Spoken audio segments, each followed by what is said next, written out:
tidying up. I got into the Marie Kondo phase a little while ago and wrote this poem about it. Let everything you own pass through your hands. Keep only what brings you joy. You'll never have to do it again. Live in a museum of your joy. The stream-lifted pebble that still gleams dry. The shirt that fits just right in the bust. The wallet that served you 20 years. The unexpected sight of your name, that buried original self-delight. Joy. But toss everything out blind and you'll lug its ghost behind you forever. The clutter of what you'll never know. You who never wanted to live your life over, moving always upwind, picking up its scent only when the cut tin swings. You wanted the possibility of being reminded so you could forget it all. Forget it the way you forget your breath. Let the true shades push forward to drink from your favorite glass, thick-rimmed, blue, all that has faded on the voyage home. From childhood, whistling. From school, the defenestration of Prague. From your lovers, only your children. You've named them all joy. From your living will, one sentence, until nothing brings you joy. I should have said defenestration means throwing out the window, essentially, so that's a little private joke from my history class, I remember. American flag. This poem, I was responding to something that happened January 2017, for which I am still in mourning. Yeah. American flag. No one believes it is happening. I don't watch, only the rain. At 12:01, the dog licks my hand.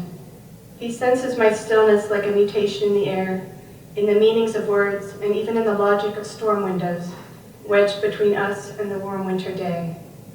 By house, I mean republic. So quickly assumptions change. Atoms belong to you, but not you or you. How easy to prophesy. With time, all fears come true. Still, the way you mourn after is different from the way you mourn before. The moment blurs in the rain, the American flag. All nations are mortal. The dog wants to go outside.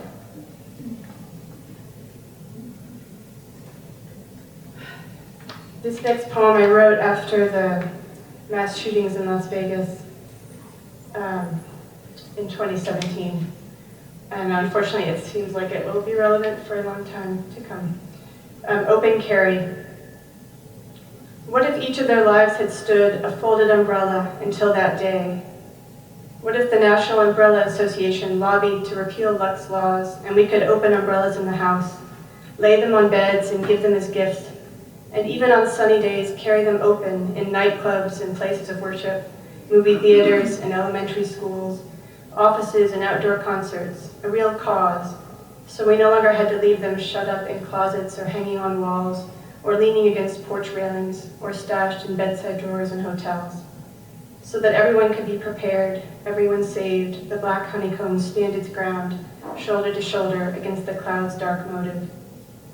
It rains 4 inches a year in Las Vegas. What if this isn't the time to talk about umbrellas?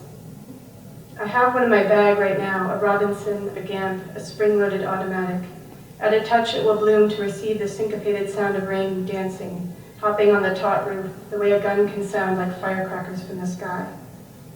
It's true there are still puddles and spray. There's the lower half of you.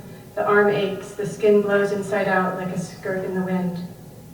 Here and there, a man tries to shield a woman, covering suede and silk and hair with his outspread body. What if umbrellas don't keep you dry? People do, and are broken trying. I'll finish with the first poem in the book. This was written at a time when people were still looking, people who knew climate change was happening were looking for little signs. Unfortunately, we don't need to look for such little signs anymore. It starts with an epigraph by Larry Levis. Every revolution ends or it begins in memory. It's called The More Things Change. All the news in December is tree buds. After a warm spell, this ground's sudden give is a springboard for global speculation. Everything cellular deems its spring. As if for longer than living memory, leaves haven't prepared against their brittle fall, the bulletin of their bursting forth again. All the news in February is birdsong. as if it didn't break the ice each year. The cardinals do what you know, you don't know. As if no one up north had taken note of how the chits resume when the light fans out, even as night's wings dip 20 below and the lake stiffens under the air's touch. I'd like to respond to the next to last caller. Look how, even taking the longest view, you wanted immediate, chafe a delay. You want to prove what we fail to imagine. The revolution will begin with pruning, anticipating memory. We'll have to leave that thought, we're out of time. The news again, the eye in the sky forecast, variable clouds and sun, winds out of, no, not out of time, helplessly in it. Thank you.